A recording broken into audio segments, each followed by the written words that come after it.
বিভিন্ন পরীক্ষায় অর্থনৈতিক সমীক্ষা থেকে প্রশ্ন আসে। অর্থনৈতিক সমীক্ষা ২০২৫, অর্থনৈতিক সমীক্ষা ২০২৫ অনুযায়ী বর্তমান বাংলাদেশের জনসংখ্যা ১৭২.28 মিলিয়ন। এই জনসংখ্যা বৃদ্ধির হার কত? জনসংখ্যা বৃদ্ধির হার হচ্ছে ১.১২%। ১.১২% জনসংখ্যা বৃদ্ধির হার। জনসংখ্যার ঘনত্ব কত? জনসংখ্যার ঘনত্ব প্রতি বর্গ মিনিটে কতজন? প্রতি বর্গ কিলোমিটার হচ্ছে ১১৭১ জন। প্রতি বর্গ কিলোমিটার কয়জন? ১১৭১ জন। এই যে জনসংখ্যা আছে, এই জনসংখ্যায় নারী এবং পুরুষের অনুপাত কত? নারী এবং পুরুষের অনুপাত হচ্ছে ৯৬.৩, পুরুষের অনুপাত ৯৬.৩ আর নারী হচ্ছে ১০০।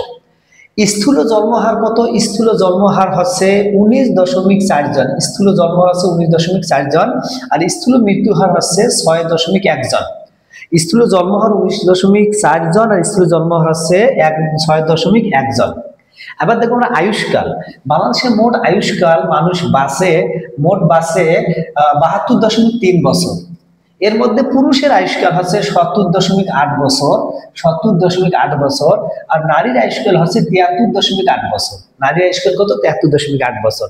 সাক্ষরতা, সাক্ষরতার হার হিসাব যদি আমরা করি ৭ বছরের উপরে, যাদের বয়স ৭ বছরের উপরে, সাক্ষরতার হার হচ্ছে, মোট হার হচ্ছে ৭৭.৯%।